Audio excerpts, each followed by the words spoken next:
Good morning प्यारे दोस्तों। आज के इस वीडियो में जो हम बात करेंगे वो बात करेंगे एसओ जो है जे&के गवर्नमेंट का ऑर्डर एसओ जो है ये 243 ऑर्डर नंबर 243 जो है। ठीक, इसके बारे में बात करेंगे इस वीडियो में। बेसिकली ये जो ऑर्डर है ये डील करता है कि कोई रजिस्ट्रेशन फीस, जब भी कोई डॉक्यूमेंट रजिस्टर होता है तो उसमें जो रजिस्ट्रेशन फीस लगती है उसके बारे में ये बताता है। कौन सा ऑर्डर नंबर एसओ 243 यानी कि एसओ 243। ये जो ऑर्डर है ये डील करता है किसके साथ? ड्यूरिंग जब रजिस्ट्रेशन होती है, रजिस्ट्रेशन एक्ट 1908 के तहत। ठीक, उसकी सेक्शन जो 78 है वो बताती है कि रजिस्ट्रेशन फीस जो है वो कितनी लगनी है जब भी कोई डॉक्यूमेंट रजिस्टर होगा। इस वीडियो में प्योरली बात करेंगे रजिस्ट्रेशन फीस की। जब भी कोई डॉक्यूमेंट रजिस्टर होता है, सेल डीड, गिफ्ट डीड, ठीक, तो तब क्या होता है उस केस में क्या होता है कि ड्यूरिंग रजिस्ट्रेशन ऑफ डॉक्यूमेंट क्या होता है, जो फीस लगती है, दो तरह की फीस होती है। एक होती है रजिस्ट्रेशन फीस, जो मेन फीसें हैं वो होती हैं दो, एक रजिस्ट्रेशन फीस और एक क्या होती है स्टैम्प ड्यूटी जो है।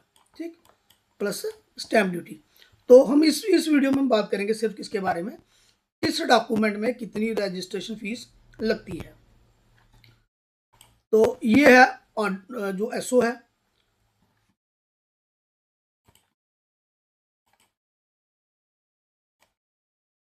SO number 243। ठीक, तो इसमें जो डॉक्यूमेंट आते हैं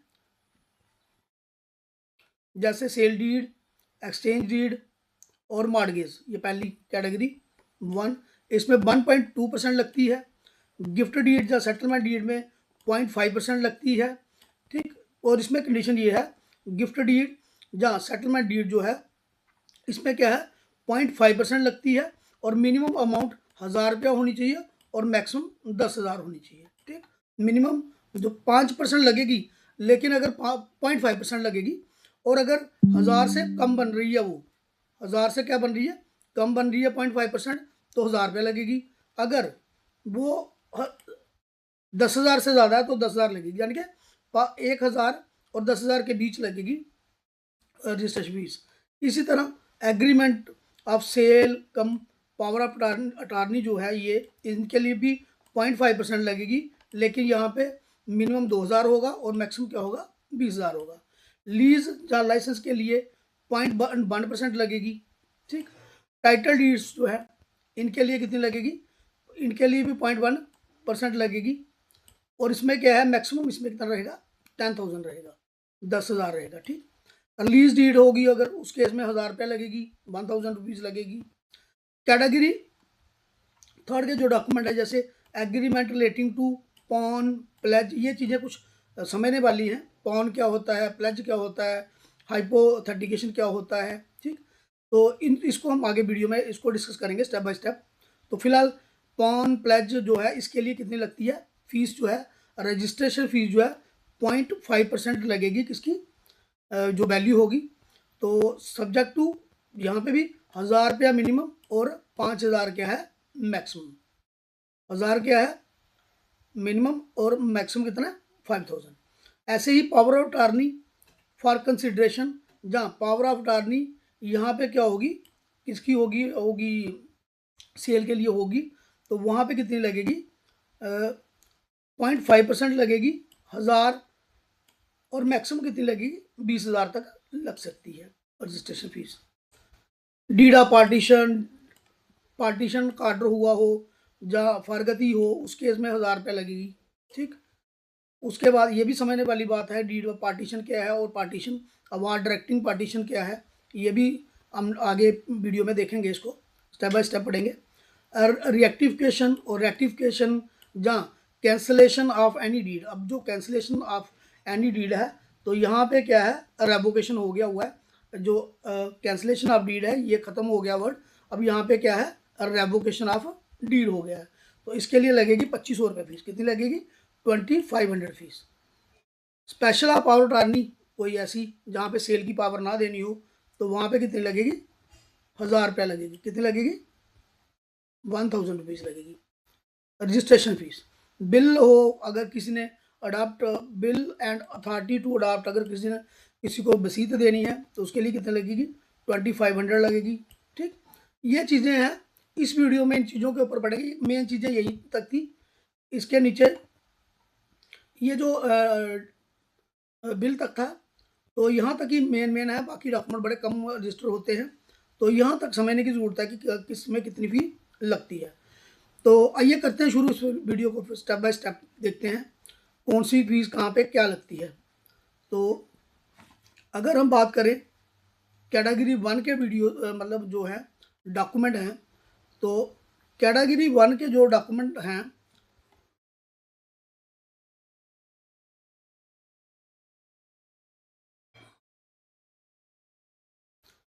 कैटेगरी 1 के वो जो आमतौर पे कॉमन ज़्यादा यही रजिस्टर होते हैं, बहुत सा मतलब मैक्सिमम यही डॉक्यूमेंट रजिस्टर होते हैं।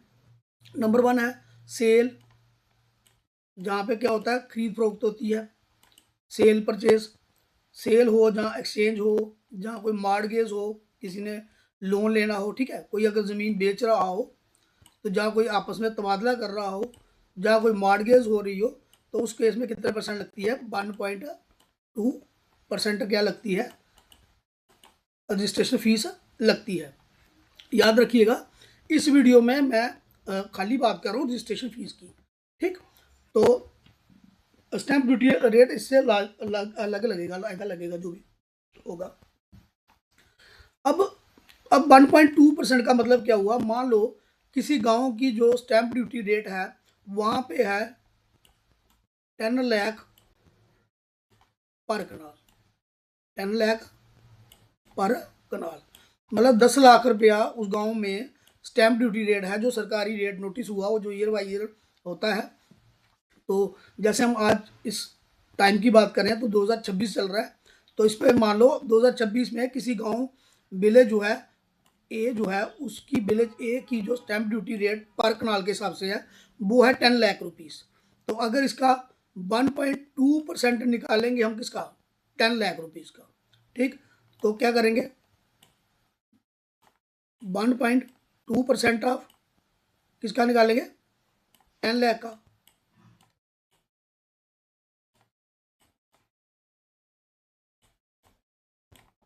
ठीक, जितनी अमाउंट बनेगी उसकी क्या लगेगी? वो लगेगी, उसको कहा जाएगा क्या? Stamp duty, sorry registration fees. उसको क्या कहा जाएगा? Registration fees. तो इसमें सेल डीड में, एक्सचेंज में, मॉर्गेज में 1.2% लगती है। प्रॉपर्टी की कीमत जो भी होगी उसके हिसाब से 1.2% लगेगी। और अगर कोई गिफ्ट है या कोई सेटलमेंट डीड है, ठीक है, कोई किसी को गिफ्ट दे रहा है ज़मीन, ठीक है, विद इन फैमिली, जहाँ कोई सेटलमेंट डीड है, ठीक, तो उस केस में कितनी लगेगी? गिफ्ट डीड में कोई विद इन फैमिली हो या बाहर भी होगी, तो फीस कितनी लगेगी? 0.5% ही लगेगी। क्या? स्टैम्प ड्यूटी 0.5% ही लगेगी। लेकिन सॉरी रजिस्ट्रेशन फीस, सॉरी मैं बार बार कर रहा हूँ, रजिस्ट्रेशन फीस कितनी लगेगी? 0.5%। ठीक है, सिर्फ अगर गिफ्ट जो है ब्लड रिलेशन में हो तो स्टैंप ड्यूटी रेट उस समय क्या होता है? एग्जेम्प्ट होता है। और अगर गिफ्ट ब्लड रिलेशन से बाहर हो तो उस समय जो स्टैंप ड्यूटी रेट लगता है वो एज पर जैसे सेल डीड में, एक्सचेंज डीड में, मॉर्गेज डीड में लगता है, तो स्टैंप ड्यूटी रेट वैसा ही लगता है। स्टैंप ड्यूटी जो है वो सिर्फ एग्जेम्प्टेड है किस केस में? अगर गिफ्ट किसमें है? परिवार के अंदर है, ब्लड रिलेशन के अंदर है। उसके बाद अगर एग्रीमेंट टू सेल करना है किसी ने, जनरल पावर ऑफ अटॉर्नी है, एग्रीमेंट टू सेल है, ठीक है, जहाँ कंस्ट्रक्शन के लिए कोई एग्रीमेंट करना है, ठीक है, जहाँ किसी ने डेवलप करके मतलब डेवलप करके वो देनी है प्रॉपर्टी, उस केस में जो एग्रीमेंट होगा उसके ऊपर भी 0.5% ही क्या लगती है? 0.5% क्या लगेगी? लगेगी रजिस्ट्रेशन फीस। और लेकिन मिनिमम जो होनी चाहिए 2000 और मैक्सिमम क्या होनी चाहिए? 20,000। ठीक, 0.5% लगेगी, लेकिन कंडीशन ये है अगर 0.5% जो है 0.5% के हिसाब से 2,000 रुपये से कम बनती है रजिस्ट्रेशन फीस। मान लो 0.5% के हिसाब से किसी प्रॉपर्टी पे फीस बनती है 1800 रुपया, 1800। तो स्टैंप ड्यूटी मान लो बन रही है कितनी, 1800 रुपये बन, registration fees, once again sorry, registration fees बन रही है 1800 रुपये मानो, तो मिनिमम हमें चाहिए 2000 रुपया। अगर 1800 बन रही है तो कितनी लगेगी, 2000 रुपये लगेगी, ठीक, 2000 रुपये। अगर स्टैंप ड्यूटी इसी डॉक्यूमेंट पे 2000 2,500 बन लग रही है, तो फिर वो 2,500 लगेगी, क्योंकि 2000 से ऊपर है, 2000 से ऊपर है। तो लिमिट जो है मैक्सिमम मिनिमम में लिमिट है 2000 और मैक्सिमम लिमिट है 20,000 रुपया। अगर इसी डॉक्यूमेंट के ऊपर रजिस्ट्रेशन फीस जो है 25,000 लग रही है, अब ये 25,000 जो है ये क्रॉस कर रहा है किसको, इस अपर लिमिट को। अब यहाँ पे 20,000 ही लगेगी, यहाँ पे 25,000 नहीं लगेगी, ठीक। अगर कम है तो 2,000 लग जाएगी, 2,000 से कम है तो 2,000 ही लगेगी, और अगर 20,000 से ज़्यादा है तो 20,000 ही लगेगी। तो ये इसके बीच में ही रहेगी, एक्सीड नहीं करेगी।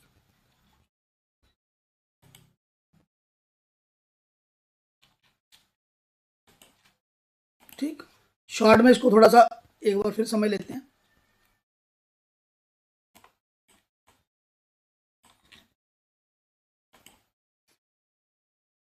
रजिस्ट्रेशन फीस का जो एसओ है 243, ठीक, ये रजिस्ट्रेशन एक्ट जो है 1908 जो है उसके अंदर आता है। सेक्शन इसकी 70A डील करती है कि कितनी रजिस्ट्रेशन फीस लगेगी, ठीक है। तो अगर सेल के लिए कैटेगरी 1 के डॉक्यूमेंट, जो इंपॉर्टेंट डॉक्यूमेंट हमने डिस्कस किए, सेल हो, एक्सचेंज हो, मॉर्गेज हो, किसी ने खरीदनी बेचनी हो, अदला बदली करनी हो, जहाँ कोई डॉक्यूमेंट गिरवी रखना हो, यानी कि बैंक के पास कोई ज़मीन गिरवी रखनी हो, ठीक है, तो उस केस में जो प्रॉपर्टी की फीस लगेगी वो लगेगी 1.2%, ठीक है, 1.2%।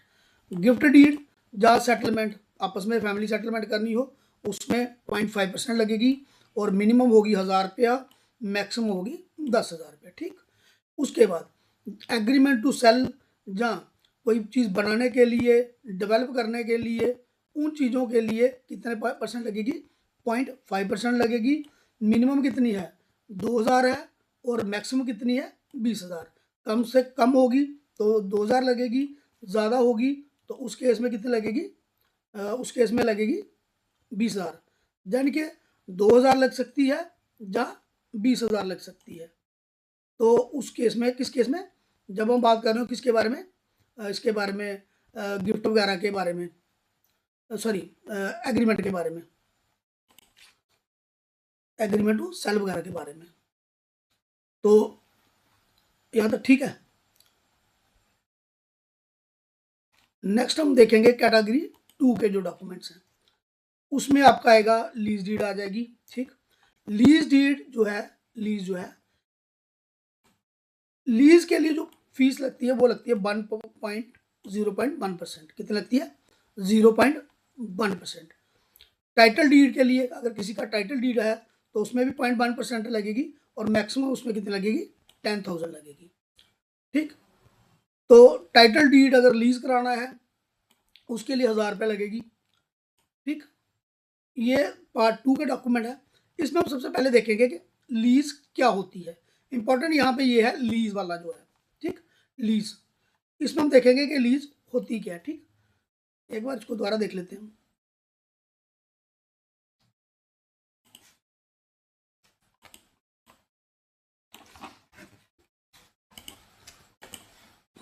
लीज के लिए 0.1%, ठीक। कोई अगर टाइटल है, टाइटल के लिए कितने, टाइटल रजिस्ट्रेशन करानी है तो टाइटल के लिए, ठीक, 0.01%।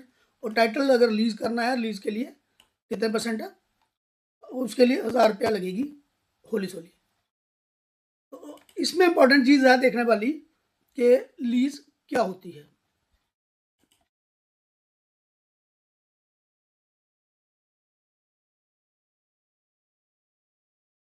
लीज जो है एक ऐसा लीगल डॉक्यूमेंट होता है, या एग्रीमेंट कह सकते हो, जिसमें कोई आदमी क्या करता है, अपनी प्रॉपर्टी जो है, अपनी ज़मीन जो है, दुकान मकान कुछ भी जो अपनी प्रॉपर्टी है, उसको क्या देता है, किसी दूसरे आदमी को दे देता है किराए पर, लेकिन थोड़े लंबे समय के लिए। क्या करता है, किराए पर देता है, किसी को किराया या पट्टे पर देता है, उनके उनके बीच में कोई किराया फिक्स होता है, ठीक, तो उसको क्या कहा जाता है, लीज कहा जाता है। ठीक, एक जो इनका डॉक्यूमेंट तैयार होता है, जो लीगल डॉक्यूमेंट बनता है उस केस में, उसको क्या कहा जाता है, लीज डीड कहा जाता है। ठीक, एक तरीके से किराए पे देना।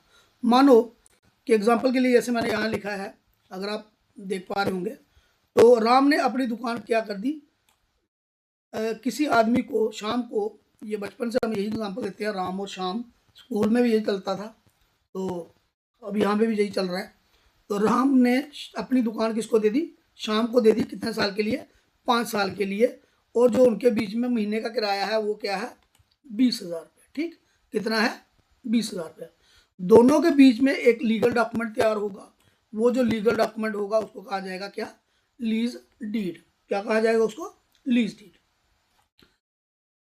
जो आदमी प्रॉपर्टी देता है उसको लेसर बोला जाता है। क्या बोला जाता है, लेसर। ठीक, लीज देने वाला। लेसी जो है उसको बोला जाता है जो प्रॉपर्टी लेता है, जो लीज लेने वाला होता है। प्रॉपर्टी को लीज पे देने वाले को लेसर कहा जाता है, और इसको क्या कहा जाता है, लेसी। जैसे बेचने वाले को वेंडर कहा जाता है, खरीदने वाले को वेंडी कहा जाता है, वैसे ही लीज देने वाले को लेसर और लेसी। कहने का मतलब जो डॉक्यूमेंट बनेगा ये बनेगा लेसर और लेसी के बीच में। ठीक, अब लीज डीड में क्या मेन चीज़ें होती है, प्रॉपर्टी की डिटेल होती है, लीज पीरियड कितना होता है, रेंट कितना होगा, सिक्योरिटी डिपॉजिट कितना होगा, राइट क्या होंगे, किसका क्या राइट होगा, रिन्यूअल कब होगा, टर्मिनेशन ख़त्म कब होगी लीज, ये सारी चीज़ें, प्रॉपर्टी डिटेल, लीज कितने साल की है, रेंट कितना है, सिक्योरिटी डिपॉजिट क्या है, राइट क्या है, उसका रिन्यूअल कब होगा, दोबारा न्यू कब होगी, 5 साल 10 साल कब होगी, टर्मिनेशन कब ख़त्म कैसे होगी, क्या कारण है, तो ये सब डील चीज़ें जो है लीज डीड में लिखी होती हैं। ठीक है, तो अगर लीज डीड का इंपॉर्टेंट यही है कि अगर लीज डीड 1 साल से ज़्यादा करानी है तो उसकी रजिस्ट्रेशन एज पर रजिस्ट्रेशन एक्ट 1908 के तहत ये ज़रूरी है। ठीक है, तो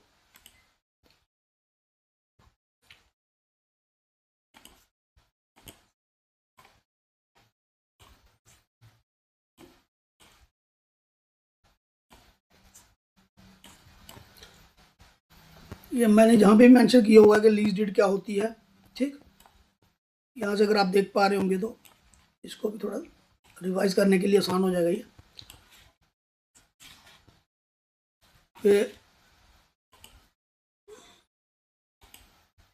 लीज डीड क्या होती है, लीज डीड कानूनी डॉक्यूमेंट, लीगल डॉक्यूमेंट जो एक आदमी दूसरे आदमी के साथ करता है। ठीक है, ये लेसर है जो प्रॉपर्टी देता है, और ये है लेसी जो प्रॉपर्टी किराए पे ले रहा है। इनके बीच का जो समझौता जो है, इनके बीच का जो एग्रीमेंट जो है, इनके बीच जो भी डिसीजन हुए उसको डॉक्यूमेंट में लाना, उसको पेपर पे लाना, लीगल डॉक्यूमेंट पे ले जाना। ठीक है, उसको क्या वो जो लीगल डॉक्यूमेंट होगा उस लीगल डॉक्यूमेंट को क्या कहा जाता है, लीज डीड। ठीक, तो लीज डीड। ठीक है, तो लीज डीड लॉन्ग टर्म होती है। अगर हम बात करें रेंट की तो रेंट डीड या तकरीबन चीज़ें सेम ही है, लेकिन उसमें क्या होता है, ये जो है लीज डीड लॉन्ग टर्म के लिए होती है, और जो रेंट डीड है ये किसके लिए होती है, शॉर्ट टर्म के लिए होती है। ठीक है,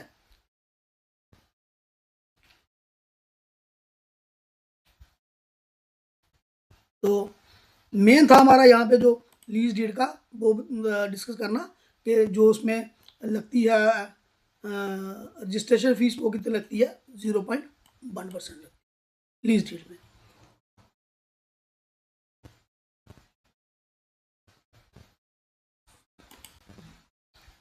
नेक्स्ट देखेंगे हम agreement relating to pawn, pledge और hypothecation. Pawn, pledge and hypothecation, इनके लिए 0.5% लगती है वैल्यू, और 1000 से मिनिमम 1000 रुपये होगी और मैक्सिमम कितनी होगी, 5000 रुपये। ठीक, पॉन प्लेज के लिए, हाइपोथेटिकेशन के लिए कोई मूवेबल प्रॉपर्टी है, मशीनरी है, मटेरियल है, स्टॉक है, उनके लिए कितना लगेगा, 0.5% लगेगा, और सब्जेक्ट टू कितना है, 1000 रुपया। ठीक है, तो वीडियो ये काफ़ी लंबा हो गया है, तो रोक करके देख लीजिएगा। पॉन प्लेज के लिए 0.5% लगेगी क्या, रजिस्ट्रेशन फीस। जब ये डॉक्यूमेंट रजिस्टर होंगे तो इनके लिए रजिस्ट्रेशन फीस कितनी लगेगी,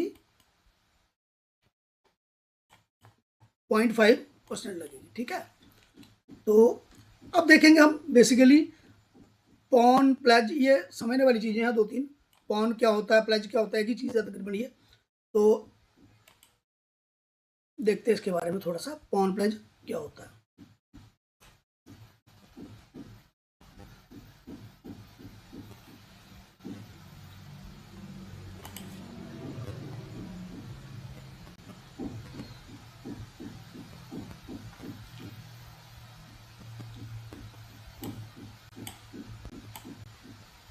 थोड़ा सा agreement related to pawn and pledge. Basically pledge का मतलब गिरवी रखना होता है। ठीक है, तो ये एक ऐसा लीगल डॉक्यूमेंट होता है जहाँ पे कोई जो है उधार लेने वाला, जैसे बैंक से लोन लेने वाला आदमी जो है वो क्या करता है कि अपनी प्रॉपर्टी जो है वो बैंक के पास रख देता है। ठीक, तो प्लेज एग्रीमेंट गिरवी से संबंधित होता है। ये एक ऐसा लीगल डॉक्यूमेंट होता है जिसमें बारोर, यानी कि कोई चीज़ लोन लेने वाला जो आदमी है वो क्या करता है, अपनी जो प्रॉपर्टी है उसको क्या करता है, बैंक के पास, बारोर के पास, कोई बारोर जो है अपनी प्रॉपर्टी जो है वो क्या करता है, किसी बैंक के पास गिरवी रख देता है। ठीक, तो ये जो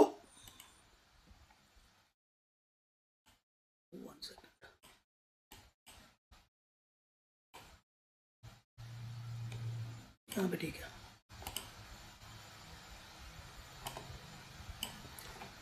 ठीक, तो ये जो है ये इसमें दो पार्टीज आती हैं, किसमें, प्लेज एग्रीमेंट में। यहाँ पे एक होता है बारोर, जो डेबिट ले रहा हो, डेबिटर कह सकते हो। तो उसके बाद दूसरा होता है लेंडर, जो लोन दे रहा है। बैंक और इसके बीच में होगा, मानो बैंक लोन दे रहा है, जहाँ कोई इंडियन कॉन्ट्रैक्ट एक्ट 1872 की सेक्शन 172 या 179 के तहत ये एग्रीमेंट आता है। तो जो बारोर उधार ले रहा है, उसका कोई सामान, उसकी प्रॉपर्टी जो है वो किसके पास, बैंक के पास क्या पड़ी होगी, गिरवी रखी होगी, तो उसको कहा जाता है प्लेज एग्रीमेंट। ठीक, ऑन द प्लेज, तो प्लेज एग्रीमेंट। ठीक, तो जब आप कोई अपनी मूवेबल प्रॉपर्टी, ठीक है, जैसे फिजिकल रूप से दे देते हैं किसी बैंक के पास, जैसे गोल्ड लोन हो गया, गुड्स वेयर हाउस में रख करके लोन लेना, तो उसको क्या कहा जाता है, प्लेज कहा जाता है। ठीक है, तो मतलब इस केस में पॉन या प्लेज में क्या होता है, जो प्रॉपर्टी है वो किसके पोजेशन में होती है, बैंक के, या जो लेंडर ले रहा है उसके पोजेशन में होती है। ठीक, ये जो लोन ले रहा है उसके पोजेशन में प्रॉपर्टी नहीं रहती है, कब्जा सीधा किसका होता है, बैंक का होता है। और दूसरे पार्ट में अगर प्लेज समझ आ गया, तो दूसरे पार्ट में हम देखते हैं कि अब हाइपोथेटिकेशन क्या होता है। ठीक, हाइपोथेटिकेशन, जब इसको आप कोई लोन लेते हैं, सामान आपके पास ही रहता है लेकिन बैंक के पास नहीं रहता है वो। ठीक है, जैसे फॉर एग्जाम्पल कार लोन लेते हैं, कार हमारे पास रहती है, कोई मशीनरी लोन होती है, मशीनरी लेते हैं, कोई बिजनेस स्टॉक लेते हैं। तो ठीक है, उस समय क्या होता है, जो पोजेशन है वो किसके पास रहता है, जिसने लोन लिया हुआ है। ठीक है, तो बारोर के पास, तो इसको कहा जाता है हाइपोथेटिकेशन। और प्लेज, पॉन प्लेज और हाइपोथेटिकेशन में जो वो रहेगा, कहने का मतलब उसमें जो रहेगी रजिस्ट्रेशन फीस वो कितनी रहती है, 0.5% रहती है, 0.5%, और 1000 मिनिमम रुपीज़ लगेगा और मैक्सिमम 5000 रुपया। ठीक, 1000 से 5000 के बीच में ही फीस रहेगी। कौन सी, registration fees, in case of pawn pledge और हाइपोथेटिकेशन ऑफ मटेरियल जो भी है। ठीक, तो प्लेज का मतलब होता है कि आपने कोई चीज़ गिरवी रख दी किसी बैंक के पास। ठीक है, मूवेबल प्रॉपर्टी आपने कोई क्या कर दी, बैंक के पास गिरवी रख दी, लोन ले लिया। ठीक, वो प्लेज होती है। जैसे ये गोल्ड लोन के लिए गोल्ड, ये बारोर है। ठीक, ये बारोर है, तो ये बैंक क्या है, बैंक मैनेजर कह लो, जो बैंक है ये क्या है, उस केस में लेंडर है। तो बारोर इसको क्या दे रही है, सोना, इसको गोल्ड लोन ले रहा है तो सोना किसके पास रहेगा, बैंक के लॉकर में रहेगा, बैंक के पास रहेगा, तो ये प्लेज होता है। और अगर एग्रीमेंट होता है जैसे कार लोन, इंडस्ट्री लोन या कोई और तरीका का मशीनरी के ऊपर लोन, वो हाइपोथेटिकेशन होती है। कार लोन, मशीनरी लोन, क्योंकि इसमें जो है चीज़ जो है, जैसे कार तो किसके पास रहेगी, बारोर के पास रहेगी, ठीक। पोजेशन किसके पास रहेगा, बारोर के बीच। प्लेज और इसमें यही फर्क है, प्लेज में जो चीज़ गिरवी रखी जाती है वो रहती है लेंडर के पास, और जो हाइपोथेटिकेशन है इसमें जो चीज़ गिरवी जिसके ऊपर लोन लिया जाता है वो बारोर के पास रहती है, ठीक।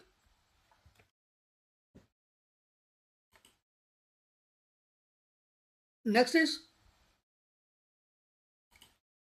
ये भी बहुत इंपॉर्टेंट है, ये power of attorney.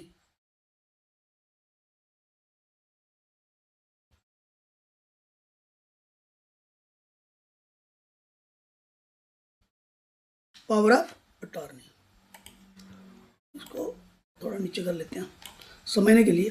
Power attorney जो for consideration, power attorney given to sale, construct, मतलब बेचने के लिए कोई चीज़ दे दी, कंस्ट्रक्शन करने के लिए कोई चीज़ दे दी, जहाँ वहाँ पे कुछ डेवलप करने के लिए चीज़ दे दी, जहाँ ट्रांसफ़र ऑफ इमूवेबल प्रॉपर्टी के लिए दे दी, तो उसमें फीस लगेगी 0.5%, ठीक है। उस केस में कितनी लगेगी, 0.5%, और मिनिमम होगा 1000 रुपया, मैक्सिमम होगा 20,000 रुपया, ठीक। ये इसकी फीस पावर अटार्नी की, इन केस ऑफ अगर उसमें अटार्नी गिवन टू सेल करने के लिए, कोई चीज़ बेचने के लिए, जहाँ कोई वहाँ पे एग्रीमेंट होता है कि कोई चीज़ बना के देनी, डेवलप करके देनी। मान लो कि एक बिल्डर है, वो कहता है कि मैं आपको मकान बना के दूंगा, डेवलप करके दूंगा, उस केस में जो ये पावर अटार्नी है, ठीक। तो जहाँ इमूवेबल प्रॉपर्टी को अगर ट्रांसफ़र करना है उस केस में क्या होगा, 0.5% लगेगी, मिनिमम 1000 रुपया और मैक्सिमम 20,000 रुपया, ठीक।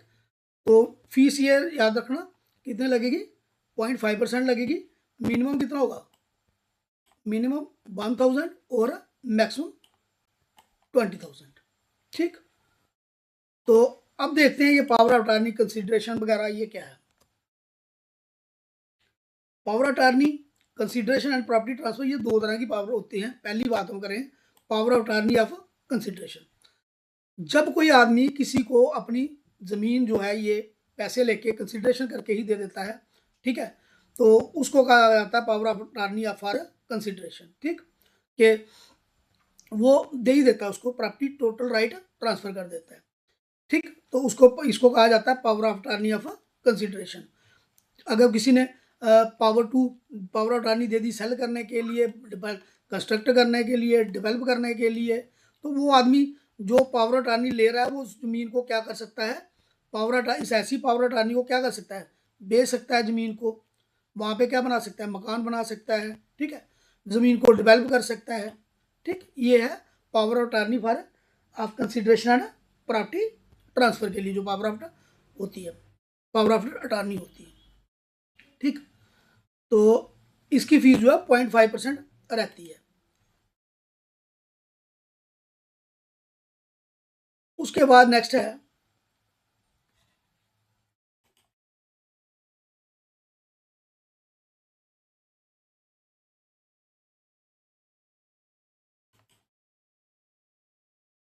पार्टीशन डीड के लिए, जहाँ उसके बाद पार्टीशन डीड अगर हो रही है तो उसमें जो है फीस जो लगेगी वो कितनी लगेगी, ये हमने यहाँ डिस्कस किया लास्ट टाइम, ये यहाँ था, ये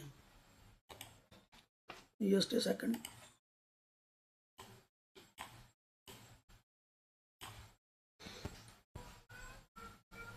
ये पार्टीशन डीड लास्ट में, ठीक है। पार्टीशन डीड जो है, इसको थोड़ा बड़ा करता हूँ,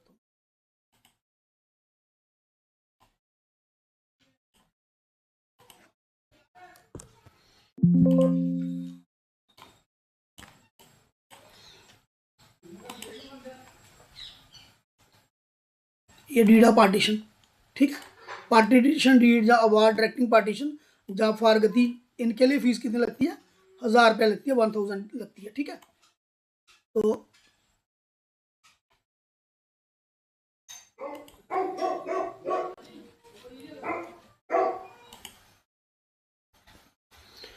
पार्टीशन डीड के लिए जो है ये परिवार के बीच में अगर प्रॉपर्टी, अगर पार्टीशन डीड क्या होती है, अगर परिवार में जहाँ शेयर होल्डर के बीच में प्रॉपर्टी आपस में डिवाइड होती है, दो भाई ज़मीन बांटते हैं जहाँ, ठीक है, उस केस में क्या होता है, ये जो डीड होती है उसको पार्टीशन डीड कहा जाता है। उसकी भी फीस कितनी होती है, रजिस्ट्रेशन फीस 1000 रुपीज़ होती है। कितनी होती है? 1000। किस केस में? पार्टीशन डीड के केस में। तो अगर कोर्ट से ऑर्डर हो ज़मीन बांटने का, ठीक, अवार्ड डायरेक्टिंग पार्टीशन मतलब अगर कोर्ट से ऑर्डर हो तब भी फीस कितनी लगेगी? 1000 रुपया लगेगी रजिस्ट्रेशन फीस। अगर किसी को कोई फारगती देना, यानी कि किसी की को किसी का शेयर, जैसे फादर किसी बच्चे को फारगती दे देता है कि उसके शेयर से उसको हटाना, तो उस केस में भी कितनी लगेगी? 1000 रुपये ही क्या लगेगी? रजिस्ट्रेशन फीस लगेगी। ठीक है, फारगती का मतलब क्या हो गया? किसी को उसके शेयर से हटा देना। ठीक, तो उसके उसमें क्या लगेगी? फीस कितनी लगेगी? 1000 रुपीज़ लगेगी। उसके बाद इंपॉर्टेंट है ये attestation of special power attorney. ये जो स्पेशल पावर अटॉर्नी जो है, ये इसके ऊपर 1000 रुपये फीस लगेगी स्पेशल पावर अटॉर्नी के लिए। ठीक है, तो लेकिन इसमें क्या होगा? सेल के राइट नहीं होंगे, सेल के राइट नहीं होंगे तो 1000 रुपया फीस लगेगी। अगर सेल के राइट होंगे तो उस केस में हमने देखा था 0.5% लगेगी। ठीक है, कितनी लगेगी? 0.5% लगेगी। उसमें कितनी लगेगी? 5। ये है जो सेल के राइट के साथ।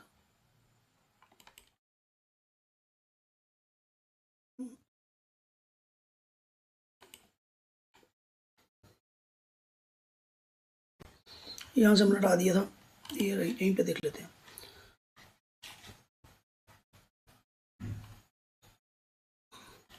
ये लगेगी सेल के राइट के साथ।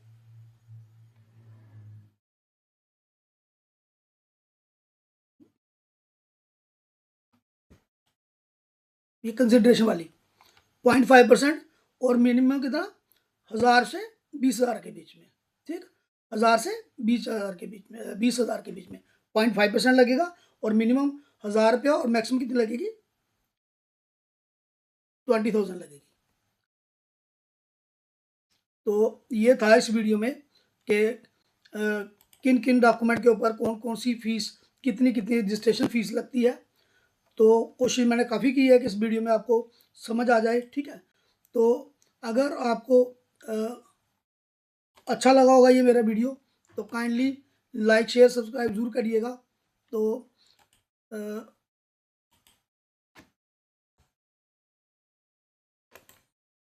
Thank you so much for watching this video. Comment box में अपनी राय ज़रूर रखिएगा, क्योंकि बड़े सारे लोग जो हैं वो इसके बारे में, क्योंकि एडवोकेट्स जो हैं, जो लोग डीलिंग है इसके बारे में, वो बड़ा कुछ जानते होंगे इसके बारे में। हो सकता है वो इन चीज़ों को ज़्यादा से एलेबोरेट कर पाएँ। जहाँ पे कोई मेरी करेक्शन करने की ज़रूरत होगी तो काइंडली मैं उसका भी वेलकम करूँगा कि आप उसको कहीं लगा होगा, अगर आपको कि कोई चीज़ चेंज करने की ज़रूरत है तो कमेंट बॉक्स में अपनी राय ज़रूर दीजिएगा। Thank you so much for watching this video. तो मिलेंगे अगले किसी वीडियो में। Thank you so much.